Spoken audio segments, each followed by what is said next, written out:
Hello everyone, and welcome to this Gold Playoff Final recap, or should I say breakdown.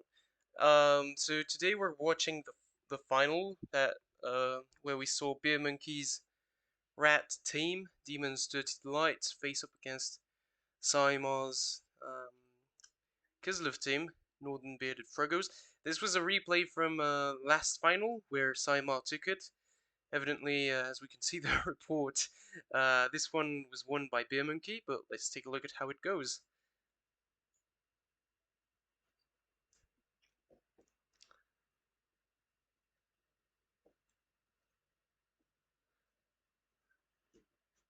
Alright, so this game was actually streamed by Beer Monkey, and there's the VOD in Twitch, in case anyone wants to hear Beer Monkey's thoughts on it. Obviously, I watched it at the time, but I haven't rewatched it since, so I think it's probably a good thing, because that way I'll rediscover the game and try to see it in a different light. So, Key started by receiving, just fair enough. If you can, if you can get a bit of attrition going, these guys in particular, if they can go down, it's pretty good. Let's remember that Key has a wizard, which is huge. Saima wasn't able to get anything, um, which of course is the dog, as the overdog. But let's see how this goes. So what we can see is that Saimar is missing his strength for Saka, which is a big deal because now, and he's also missing any strip ball. So really, if Key carries the ball with this guy, it's gonna take, I mean, at least a couple of dice to get it down. Like for instance, a leap with one of his catchers, and then he can leap with another guy on a 3+. But it starts with a blitz from Saimar, and let's see how it goes. I think Saimar is being very wise in not overcommitting, because that can usually be kind of horrible. So he's keeping this guy as a safety, very very good. Um, here, yeah, okay. So he chose to hit this guy. Uh, I think, okay. Let's take a look. Yeah, no need to pile on. This would have been an easy pile on because you can easily protect him anywhere he goes. But I would have assumed that he was gonna go after this guy, and this guy I think could reach, couldn't he? I wanna see if this guy can reach. UI. Okay, so this guy could have reached. So maybe it could have been good to see some pressure to apply. But we'll see. Maybe he does that with a catcher. I don't know. But you probably need more than one catcher because you need to make sure that you've got the ball surrounded by many pieces. Yeah, okay, maybe not overcommitting is a good is a better move. Uh, okay, yeah, just puts him there. Okay, just for the diving catch.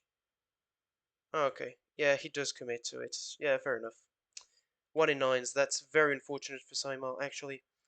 Um, and it rolls a one on the catch, so that means Beer Monkey doesn't even have to. Beer Monkey doesn't even have to actually sack the ball. He just needs to push this guy out of the way. So he's obviously chosen to hit this guy with the Claw Mighty Blow. Gets him down, breaks the armor. That's pretty good. Then this guy can clear the ball, and this is just a 2+ for this guy. Yeah, this guy's a crazy recovery piece. Um, but yeah, let's say, so now it's just up to a couple of line of scrimmage blocks. I mean, yeah, let's get, ooh, and there's a removal as well. Yeah, that's not very lucky, I'm afraid. Yeah, that guy just got hit once, and that was his death. A bit unfortunate there. Probably gonna protect this corner. Yeah, so at which point, I mean, this is already reasonably hard for Simon to do anything. Because even if it's a quote-unquote easy sack, even if he sacks it, how does he recover the ball? Right? Because he can't, if he, Okay, it's easy to nullify the assists from these guys. So for instance, you base this there and there, there and there, and then you leap here and you get like a sack, sure. But then who do you sack it? Because the bow was scatter either here or here. And then there's plenty of squares that are not good. But maybe it's worth a shot. Maybe it is worth a shot. I think it may be worth a shot, yeah. Particularly considering now that this guy's gone, the numbers are clearly in the Rats. Well, no, because there's a KO, but the numbers are still in the Rats' favor. It's foreseeable that in the near future, the Kislev are gonna be down in numbers, and that's gonna be a real issue. So yeah, but we'll see how this goes. Yeah, so from these two movements, it's obvious he's not committing to it. It might have been fun actually to commit to it. Um, Now that I'm rewatching this, I'm thinking maybe it was the better idea to commit to sacking the ball here, trying to scatter it here, and see if you get a good scatter to then bullshit 3+ pick up with a catcher. One, one, two, three, four, 5, 6, 7, 8, 9, and even try to score in the same turn. Could have been an option. Could have been an option. Saimar went for the more conservative one, which is fair enough. But I wouldn't have hated a bit of aggression here. And like last turn. Wouldn't have hated it, no. And you can just do the leap and see if you can sack it. If you don't sack it, you can always you can always retreat with your catcher anyway. It does expose the Palmer, so that's probably the reason why he chose not to do it. Maybe. Here we see the dirty player going to foul. The decisions. It's at least a stun into a send off. Yeah, that's good removal from Simon. That's not ideal from Beer Monkey, but I can't blame him for trying to remove this piece because obviously Simar has only got 3 blitzers, so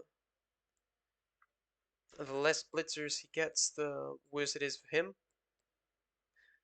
Now, I will say that there's no more good sacking opportunities now that he's committed to keeping this guy back, because obviously when you try to sack, you want to be able to have some people on the flanks to recover the ball, try to react to anything that happens. So yeah, that was obviously not ideal. Raw armor being surprisingly good. Uh, Now this is a very solid screen because obviously, I mean, Beer Monkey can score in 2 turns, that's for sure. But so what's gonna happen? So what's happening here is that if Beer, what Simon's saying is that if Beer Monkey wants to score in 2 turns, he can score in 2 turns. That's not the end of the world. Um, and Saima will probably tighten the defense around turn 6 because the way Saima is positioned is um, Beer Monkey cannot move all his block at once. If he wants to move some pieces, he can. The pieces he's gonna move are gonna be like pieces that allow for very light screen, not the kind of screen that allows you to stall in the opponent's end zone. So yeah, so this is what we're seeing here. And obviously Biermanke doesn't want that, so he's not committing to that.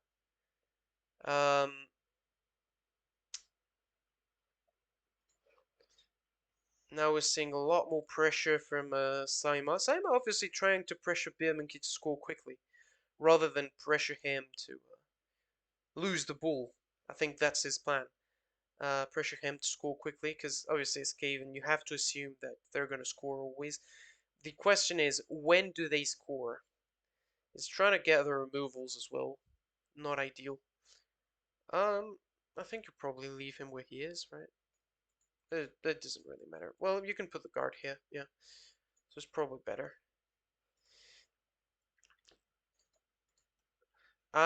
And here, Beer Monkey is. Yeah, not sure about this. Okay, so this blitz indicates that Beer Monkey wanted to go for here, but okay, even if he got the knockdown, how many players can you throw in over there, and how far are you going to be from the end zone, from the sideline? Because you obviously want to be, you can't put your ball carrier on this line, otherwise, if the Kislev sack it, the ball goes out and they can just recover it. Okay, so obviously you need to put your ball carrier somewhere around here, and with the kind of screen that Saima has made, uh, 1, 2, 3, 4, 5, 6, 7. You're gonna need to GFI 1, 2, 3, 5, 6, 7.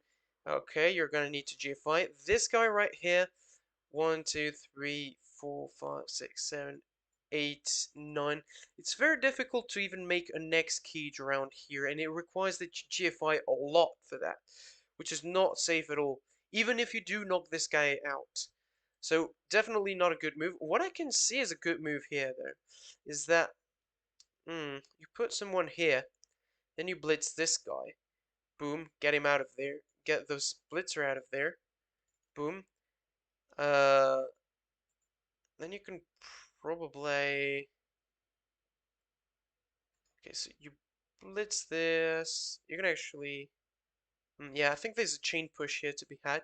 So you can either you can put this guy here, blitz this, get this guy out of there, hit back with him if you haven't, and try to go further down the middle. Uh, trying to hit these two guys is important. Getting them out of the way is obviously very important. Um, and forget about this. This is worthless. Not really worth the effort.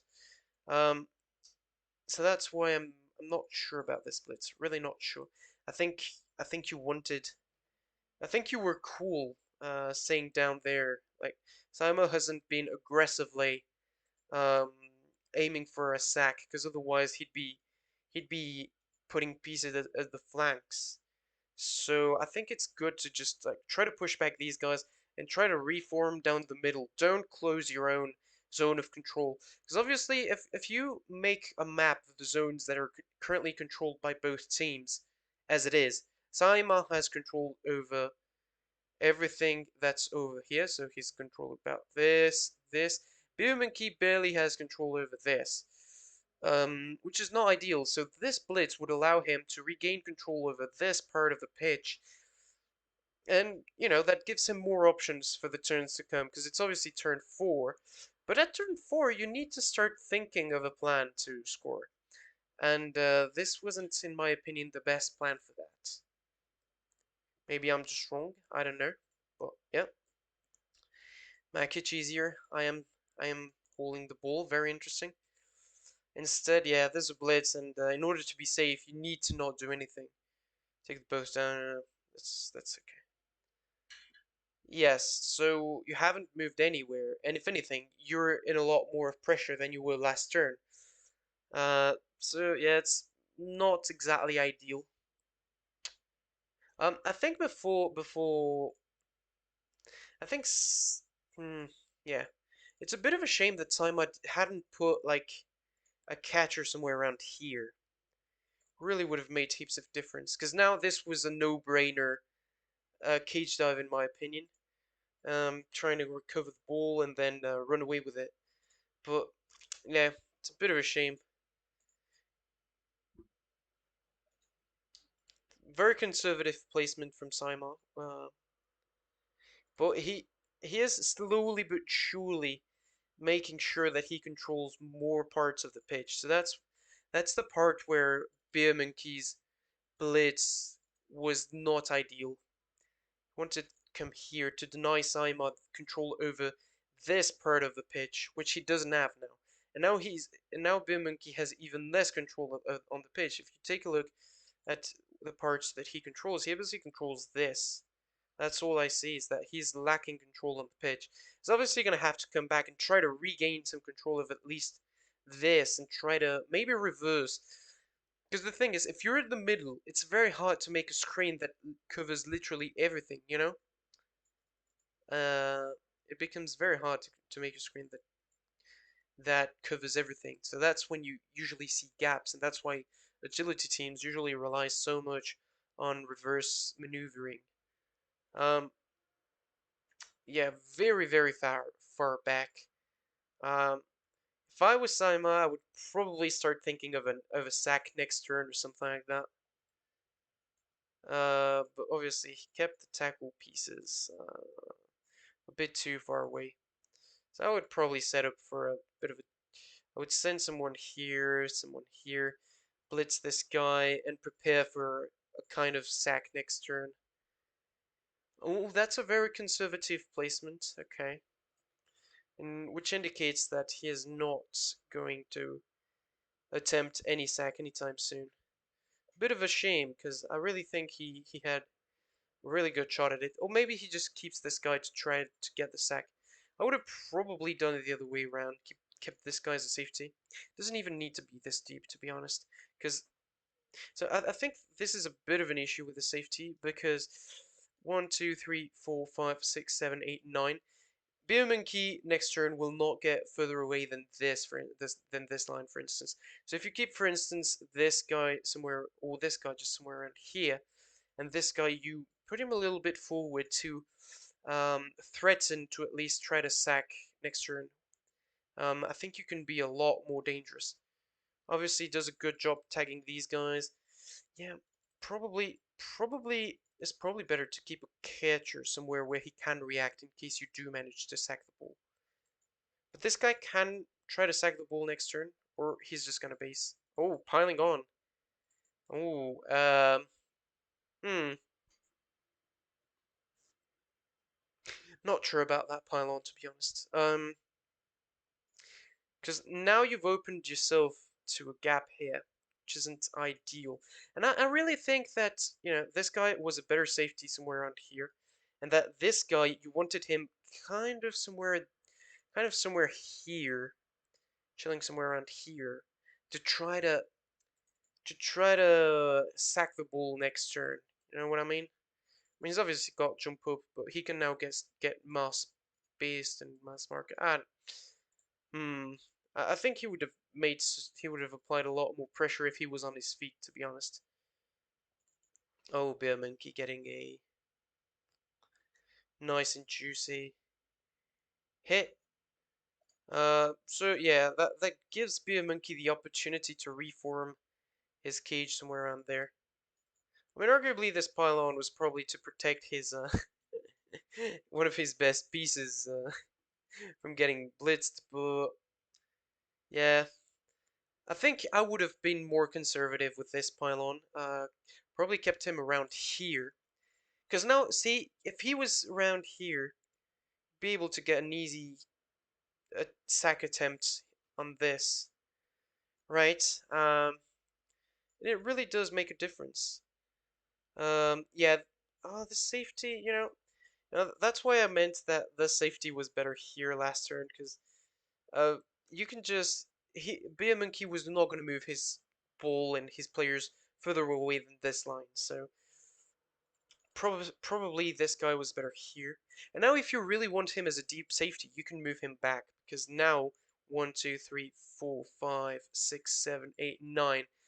Probably around here if you really want to be super cautious. But yeah, but he would have also been able to try to sack the ball.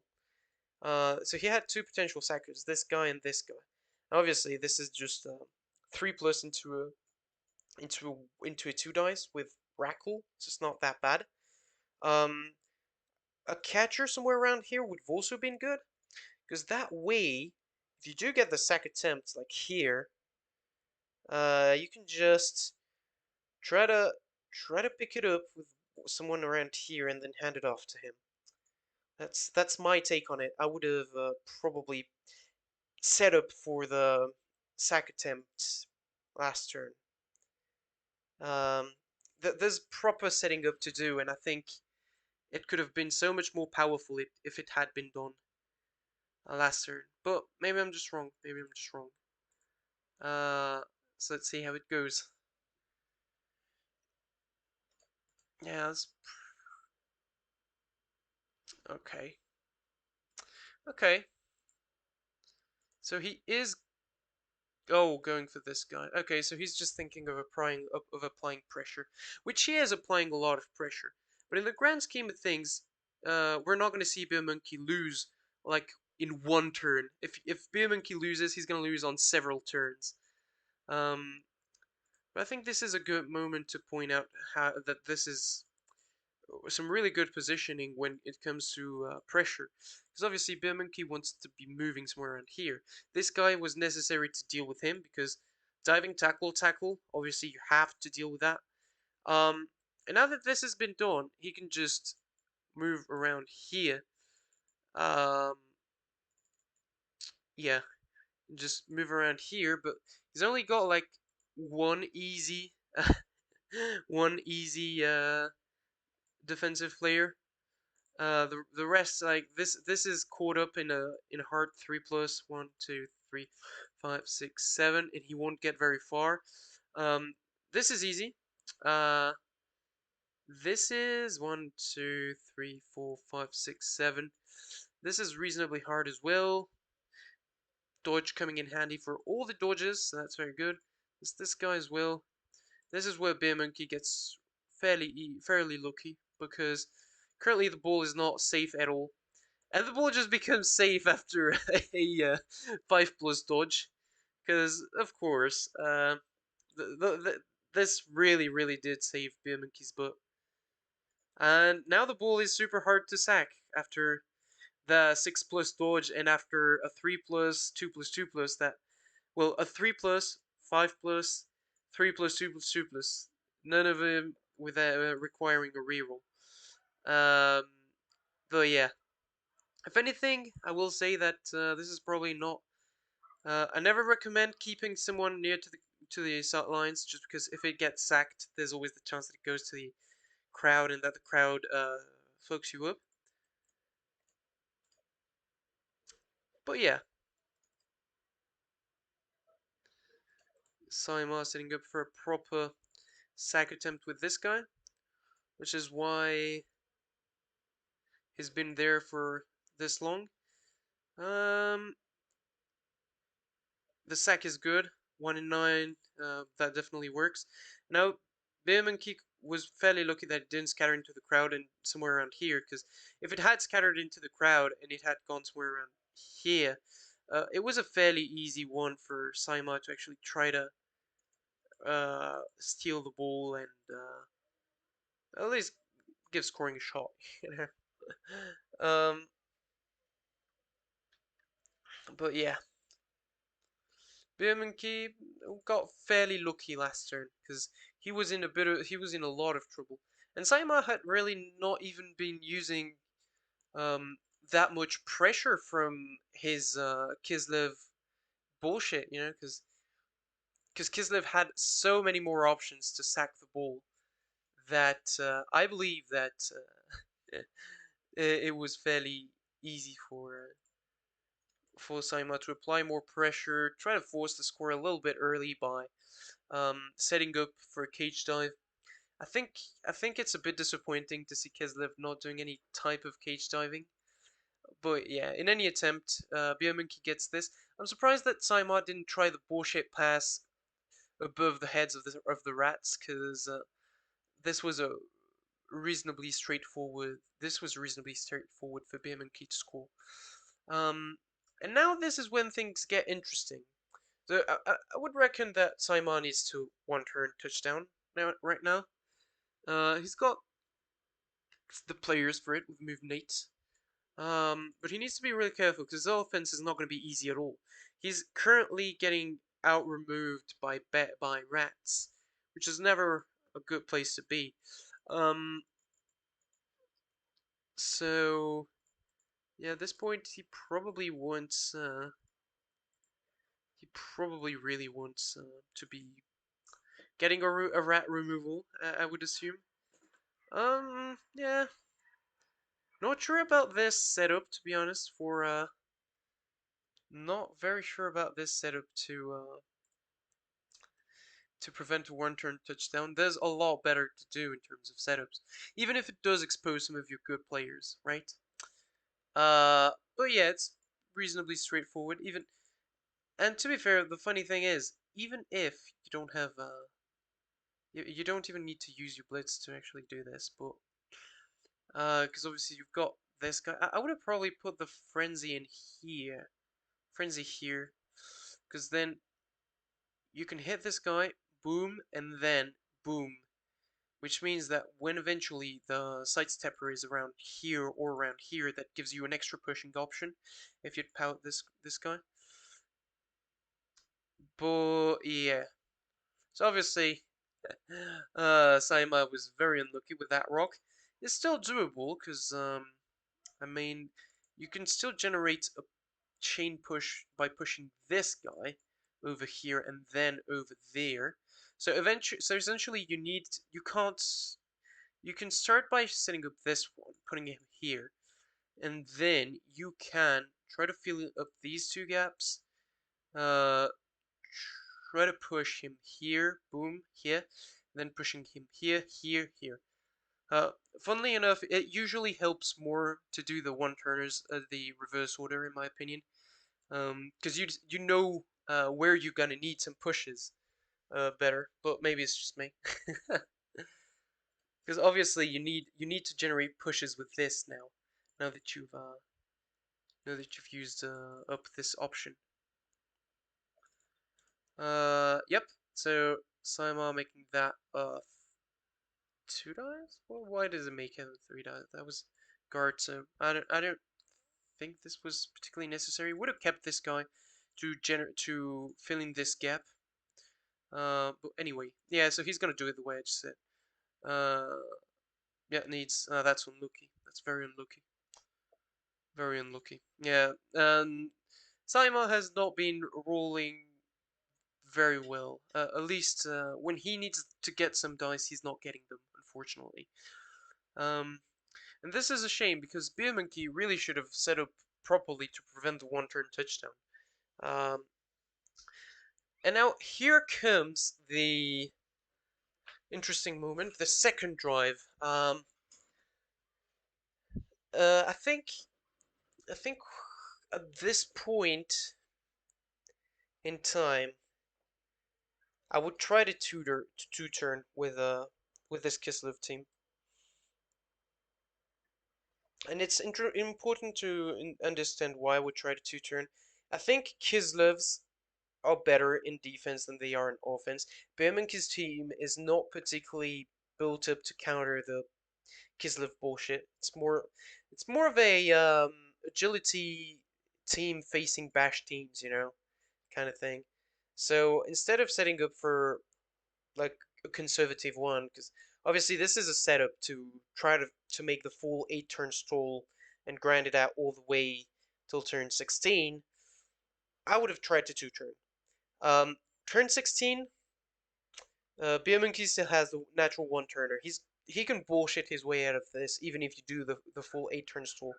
It's actually sometimes easier for him to do the one turn touchdown rather than it is to attempt to to do the full 8 turn stall. So if you give 7 turns to Rats to score, you've got the opportunity to counter. You've got the opportunity to try to pull some kids of bullshit, which he still has the tools to do so. He's got the 2 tacklers still there.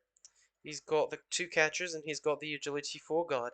So I think Siamar's team is better in defense than it is in offense. Plus, Beer Monkey has a wizard. So essentially, you're trying to do a full 8 turn stall against Rats with wizard, with agility 5, 2 heads, sure hands go runner that can essentially recover the ball anywhere. Um, with a natural one turner that can get literally everywhere on the pitch. And you're down players as well. This does not seem very good. I would really recommend going for 2 turn touchdown right here. I don't always recommend it. Usually it's not recommended if you want to do the full 1-0 grind, the full 2-0 grind into overtime. which might be an option, but I would recommend trying to two-turn. Uh, and yeah, in particular because you can turn the rats over. There were plenty of situations last drive where if Saimar had been slightly more balls to the wall, he could have actually.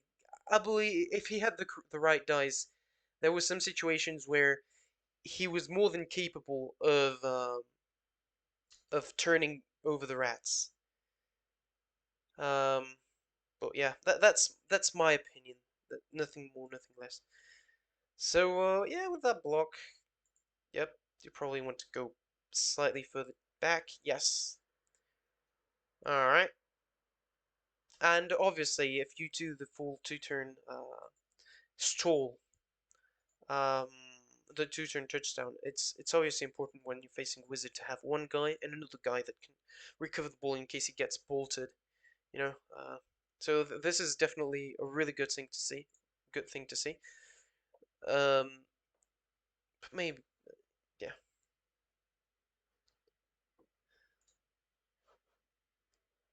I will say that Saimar's positioning is on point there. Nothing to say on that front. Maybe the only little thing that I see about Saimar's game plan is that it's I don't see uh, I don't see the part where he makes use of his Kislev bullshit abilities that well, right?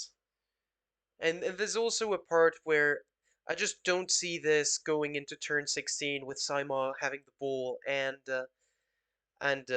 just preventing the one turn touchdown to get this into overtime. I mean, this is a very conservative positioning, and he can't afford a very um, conservative positioning at this point. I don't believe he can.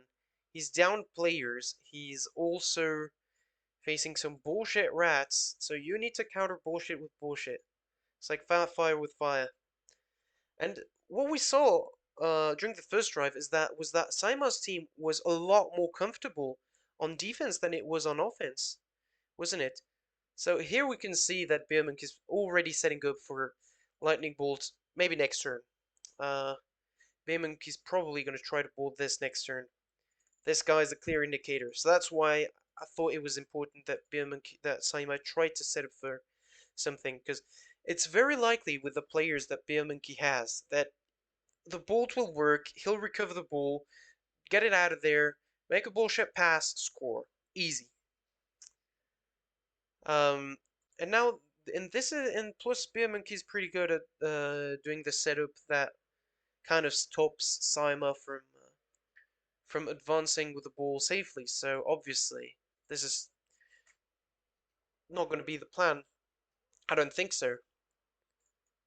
Uh,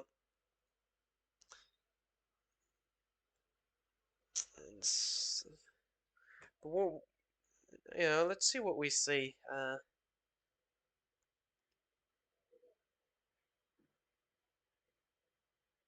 That's a good removal. We don't see many of those from the, but that's a pretty good removal.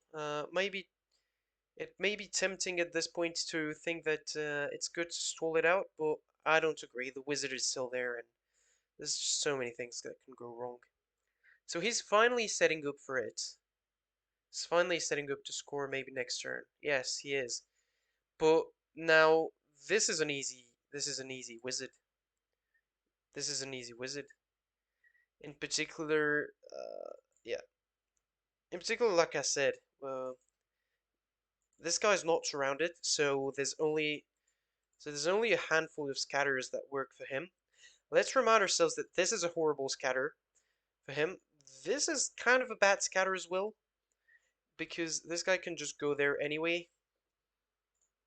So he really needs, yeah, yeah. That's like I said, there were only one, two, three, four bat scatters out of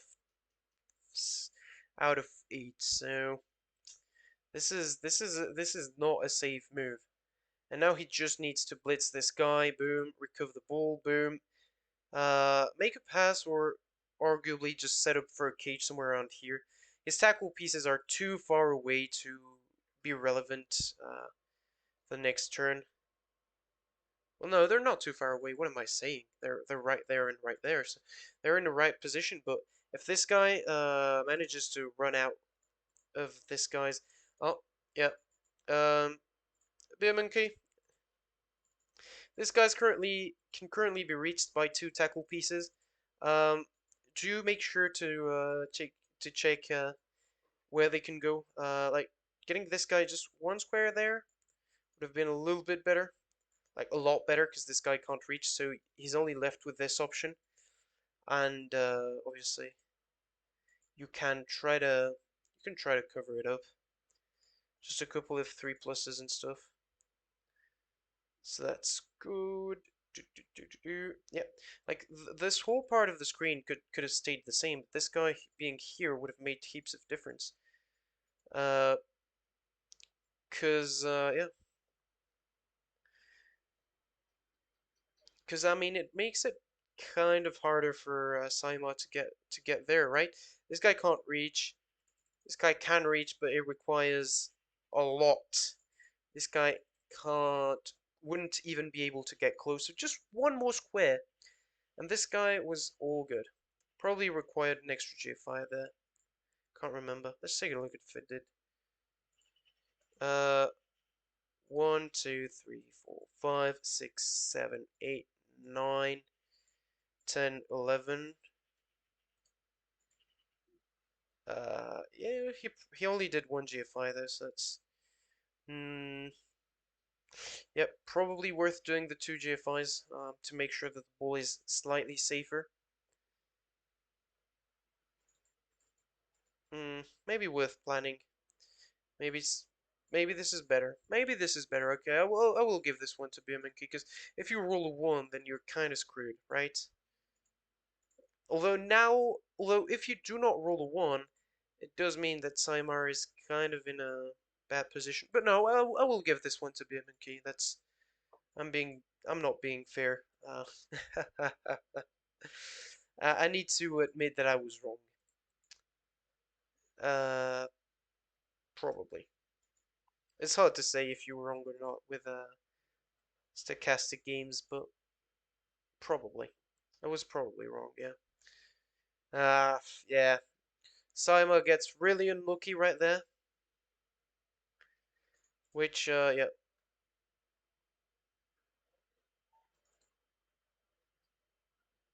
hmm Yeah. I mean, this is still just a, oh, okay, so yeah. Okay, yeah, so he just missed this one. Yeah, I'm assuming he wanted to leap somewhere around here. Somewhere around here to make that hard dodge. As it stands, this is an easy score from Bear Monkey.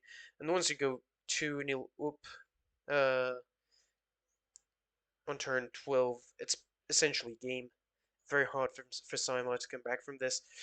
He'd essentially need to like one turn and then turn over Bear Monkey to try to win, or two turn. If he two turns, that's turn 13, 15. No, he needs to one turn. He needs to one turn, because here's how it goes. Turn 13, picks up the ball, scores on turn 14. Then turn 15, he needs to set up a scoring threat, but on the defensive position, it's hard to set up a scoring threat to two turn with. So unless he gets a blitz, it's not going to happen. So yes, he needs to one turn now. Is he going to do that? He will try. He will try. He will try to one turn touchdown. Let's see how it goes. Demon's Dirty Delights gets a reroll. That's not what Saima wanted. The kick is certainly something Saima wanted. So let's see how this goes.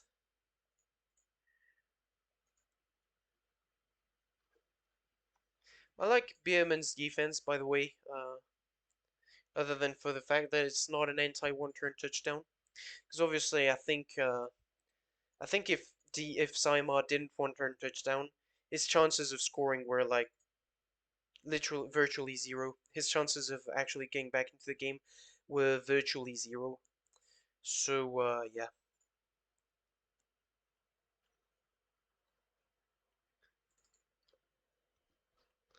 cause yeah, uh, if if if um if this was turn 12 though, I would probably say this setup is the one that's worth it. And yeah, Saima does make the pushes, just needs to make the GFIs, but just is not gonna happen. Because of course you don't make it. Oh my goodness, poor Saima. He's been having shit dice all game. Uh, yeah, yeah. I totally agree with his attempt to one turn touchdown. Unfortunately it didn't work, so that's basically game at this point. Because it's not as much a matter of one turn. It's not as much a matter of oh, he's lost the ball and it's gonna be hard, which it is. It is. It's there's also the fact that he doesn't have enough turns to turn Beer Monkey over, unless he gets like a blitz or something like that. But it's unlikely that'll happen. He needed 3 turns for his defense because obviously turning someone over, someone who doesn't need to score, it is that is turning someone who doesn't need to score over is very hard. So yeah, at this point, I think it's essentially over. Even if Saima is to sack the ball here, get an insane scatter and score, it's still like 2 turns to turn over a team like this is very hard, very hard. Even if you Kislev, even if you Kislev. Yep, yeah, the pylon, it's good, it's good. I like how he's going for the surf. That's definitely something worth respecting.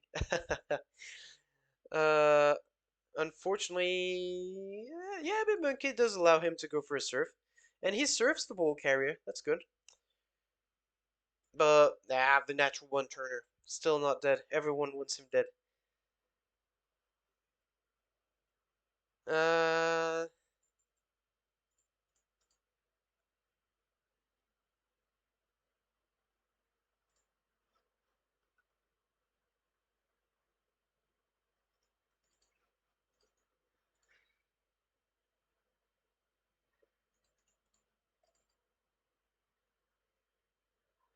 yeah. So I think Simon's gonna try to score.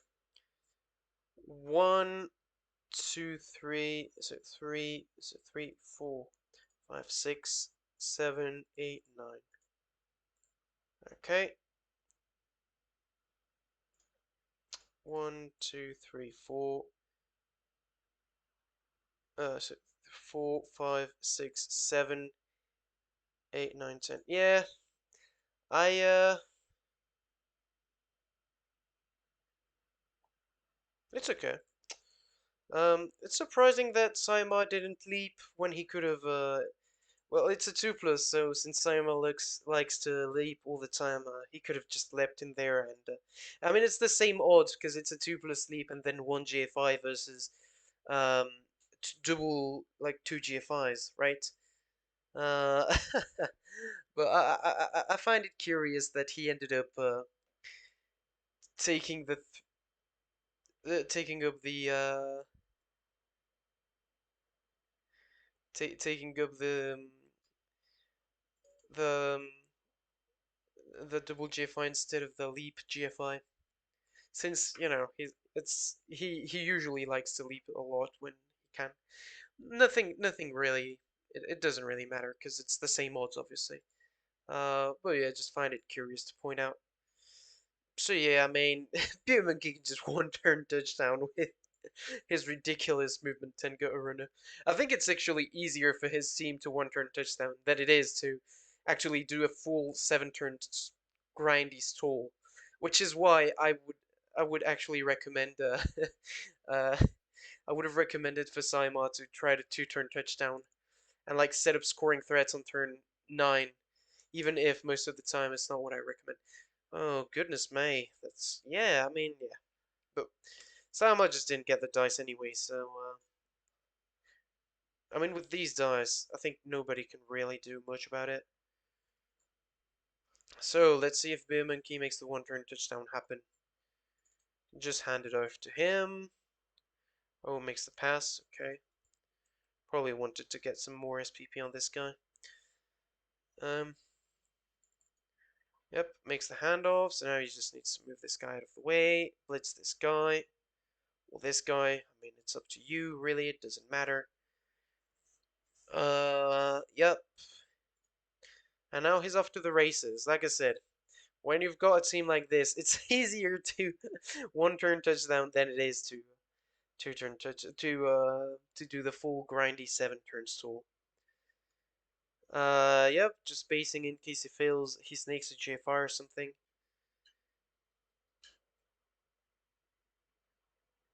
Yep. And well done. I mean, with this touchdown, Beermanki essentially has the game. There's nothing Saima can do to score in like twice in 2 turns.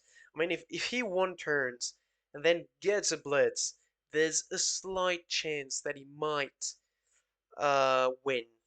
No, then he might draw this and take it into overtime. But overtime with no rerolls, overtime with rerolls. Yeah, it just doesn't look good. And Biermanke not even doing a one-turn defense again. I mean, I think I think I think if you guarantee that that Biermanke cannot score, the timeout cannot score this one-turner, you've won. You've essentially won. Whereas like this, there's still a chance, even if it's slim, you know. And obviously he's gonna attempt it because he doesn't have any other chance. Obviously it didn't work out, which is a bit unfortunate, but still. Uh, yeah, so you might as well. And yeah, I mean the rest of the game is really kind of irrelevant because, yeah, both of them have assumed that Biermanke is winning, which is fair enough. Um, after the failed one-turn attempt, there's no point in doing anything really. You can't. Yeah, Bierman keep protecting his players. Saima not really caring, trying to farm some pass SBP for his catches. Yeah, and that's why catch is better than diving catch for a catcher. But yeah, well done to both of them. I think it was a very entertaining final. A bit unfortunate that Dice really turned sour for Saima, particularly in the second half. Um, I'm not sure that anything he would have attempted would have resulted in a different, in something different in terms of result. But in any event, I think they both played really well. Very impressive seasons for both of them. And congratulations to Biermanke, the rightful winner of the season. So yeah, and I hope you all liked this breakdown. Uh, and we'll see if I can bring them down next season. With all that said, thank you very much for watching and see you around. Cheers.